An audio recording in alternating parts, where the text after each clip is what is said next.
But I think the Rams need Todd Gurley more than they need Aaron Donald, even though there's 5 or 6 Todd Gurleys in the league, but only one Aaron Donald. That to me is the big conundrum, is that Todd Gurley is, if you lose him, this offense I think is going to be significantly altered. Whereas we saw the defense played pretty darn well without Aaron Donald last year. Well, let me ask you this. Do you think that if the Rams had to start a Malcolm Brown or John Kelly or Justin Davis, do you think they could run for 1,000 yards behind this line? 1,000 yards is only 60 yards a game. Do you think they could? It's not. I think they get close. If they had to go the whole 16-game season, I think Brown could get pretty close. But I don't think the offense. I think the offense would go down 10 points a game, a touchdown a game. I think they'd be significantly less effective. I think if you had a workload, you could get to 1,000 yards with one of those guys. And the order for me would be Brown, Kelly. I don't think Justin looked pretty good in the tackle point. All the backup running backs were pretty impressive. Kelly impressed me. Davis had some nice burst, but he hasn't shown me enough, on the field yet. But, Davis is funny. Yeah, I think he just looks faster than everybody else. Oh, he's got some jets, and he's low, and he runs low. And Kelly obviously for his size is an uncanny physical runner. So there is definitely something there with John Kelly. There's my call. There's one I got right. Yeah, that was your guy. But, I think you have audio evidence. I think it's going to be hard.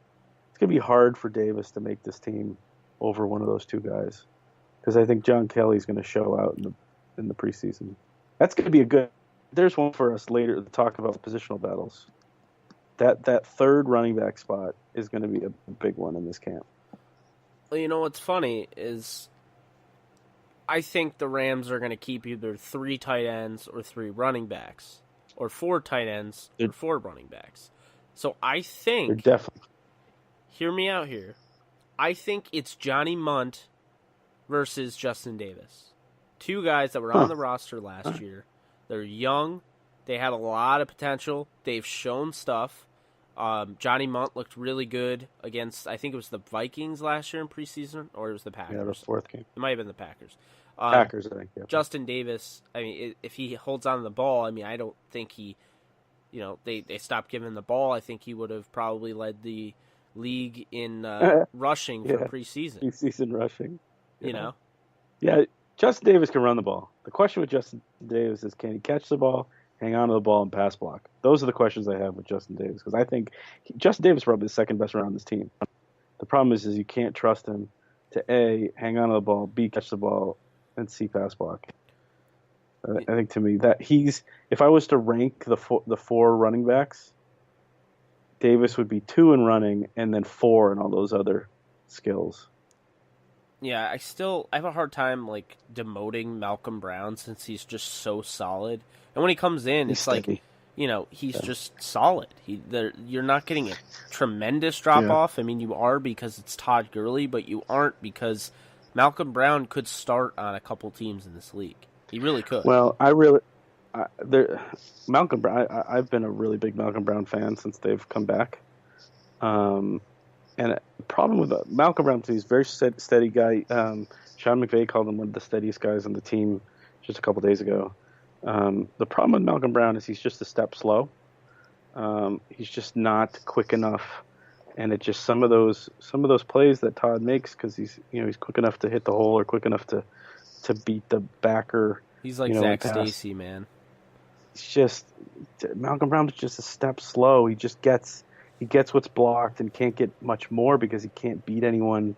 But he doesn't blow an assignment. He's a good pass blocker. He's got really good hands. He definitely can catch the ball, and you can trust him. He's getting to be a vet. He's a couple years in the league now. He's getting to be somebody you could trust, and he's done okay to well. He's done pretty well in those opportunities. Like in the Niner game and times when they've held Todd out.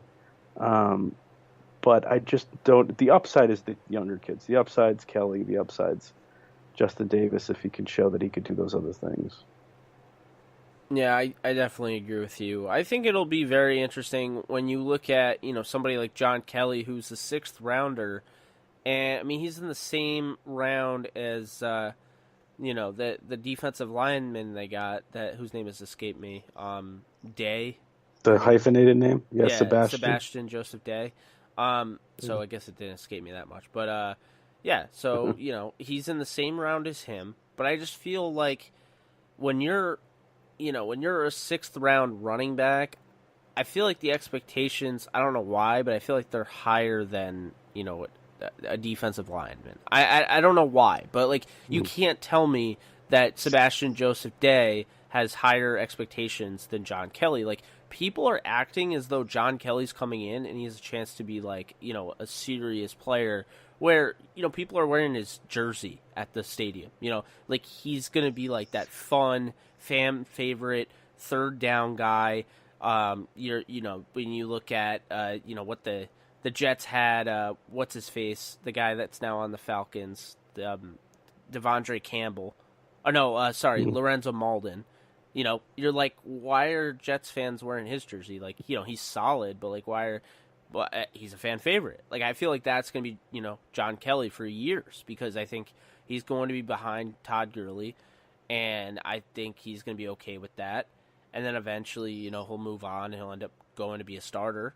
But he's kind of like a change of pace in a way because Todd Gurley has started to run more like Marshall Faulk and less like Steven Jackson. Like, if that makes any sense. So he's run with more elusiveness, more agility, and less, power than I thought he did his rookie year. I felt like he was more powerful his rookie year, and this year, I just thought this past year was every reason why you have to bring him back. Because, Joe, to go back to what you were saying earlier, Todd Gurley the year before was underwhelming. I had myself going back to the tape after every game and seeing, well, is this Todd Gurley? Is this the offensive line? Is this both? I came to the conclusion a lot of it was both. But Todd Gurley was seriously at fault. At one of those moments, I brought it up during one of the podcasts back in the day when they played Detroit. Case Keenum throws 4 touchdowns in that game. Right before going to halftime, they're at the goal line, and and we had this argument. Why are you doing a poll with Jamon Brown on the goal line? I mean that's the first issue. But the second is, why is Todd Gurley going right up to, Jamon Brown leaves his assignment because, he has his new assignment, which is the poll, and basically the polling man, Todd Gurley, has to follow. Todd Gurley goes into the hole that has just been vacated by Jamon Brown, and he gets stuffed. And then they go into half. Instead of being up by a touchdown, it's tied. And the Lions get the ball back, and that's how they weren't able to win that game. Right. But there were times like that where Gurley just missed it. I think this year it really all came together for him. You have the coaching staff, you have the offensive line. Just there was cohesion built, and then finally, you could see for a while he had the receiving ability. I mean, you saw his rookie year when they would dump it off to him a little bit, but it wasn't a ton. It was like flash in the pan. But, this to me, I mean, this past year, he's one of the best players in football. He might be, of the level of Odell Beckham Jr. in space. I mean, when you want to talk about players that can break open a game, that can carry a team, I've always said Odell Beckham Jr. is that guy. When he's in space, he is unreal. His vision, just his burst. But Todd Gurley last year carried the Rams to that win over Tennessee. I mean, you saw it firsthand. Right. The Rams dominated Seattle. They dominated Seattle on both sides of the ball. But when the Rams really needed somebody to step up and, seal the deal for the NFC West title, that was Todd Gurley. Watch the entire game. I can tell you right now, I've seen it probably 3 times over. The Titans are a good football team. They were poorly coached last year, but when you have that much talent, even when you're poorly coached, sometimes you sneak into the playoffs. They even win a game. That was not an easy game for the Rams to go into Tennessee when the Titans are not, even close to a favorite to make the playoffs. They really had to win that game, and they had to win the next game. And they got lucky. A couple teams lost, and so they get in the playoffs. But that game, the Rams are out for blood because they're trying to seal the deal for, their first, NFC West championship since, 2004, 2003. And then the Titans are trying to, make the playoffs.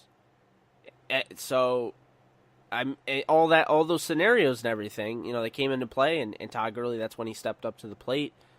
And I just think, going along with your point, Todd Gurley, I'm not going to say overnight, but, he went from becoming just another guy, I thought he was somebody that was a really good running back, kind of like, we saw, guys like Marion Barber for, Dallas. He had those games where you're like, wow, he's really fun to watch. Or, Julius Jones with, Seattle. He ended up not being as great. Somebody like that. Justin Forsett. I felt like he was going to be that type of back where, you could be talking top 10 at some point, but he's never going to be elite. But no, he is definitely, I think he's the best back in the league. We'll see with David Johnson and Le'Veon Bell this year, but I thought all I needed to see last year was, Todd Gurley basically outperform Le'Veon Bell on a per-touch basis, and he did that. And David Johnson, I think, is the only one that really has an argument, because if you look at the year before he got hurt, you can make the argument he had just as good of a year. So I think those two are the best in the league, but, we've kind of beat this thing into another level. That running back position has been completely covered in syrup, might I add. It's just, we're pretty much done with that. But do you have any last thoughts you want to say before we kind of wrap this thing up? Yeah, let's. I think the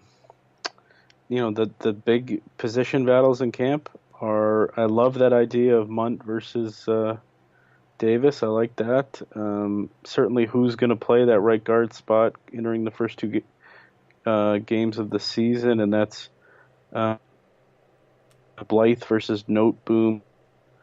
And you've got all the linebacker situations, and what else?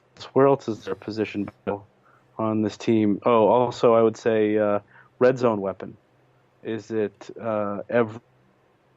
Is it Josh Reynolds? It's Tamarick. I think it's certainly. Is it Tamarick Hemingway? I think Tamarick Hemingway is carving out a nice little role for him on this team. He's going to big time special teams duties, but he's also going to be that third tight end. He's going to back up Higbee as the Y, and he's going to play. He got crushed on there was Brandon Allen let him hang out to dry on a seam, down the seam, and your boy Marquis Christian put a hurt on Tamarick Hemingway, and I joked with him after practice that day. Tamarick just kind of shrugged it off. He took he caught the ball, he took the lick, he was cool. He popped right back up, and he's like, you could tell Tamarick's back, and he's ready to contribute. I think he's going to be a sneaky contributor on this team this year. I think he's set, man. I think they're tight end. If Higbee can finally make the leap, because I think it's looking like Gerald Everett is definitely going to be a contributor. He's going to be a better player in year two. He looks good. There was an end zone fade he caught over maybe John Johnson. He caught an end zone fade over somebody, and he was looking like, okay, there we go, got something in the red zone. So that to me, those are the main things I was watching when I was out at camp for the first day of pads. Those positions. Yeah, I think when you look at this tight end group, it shows strike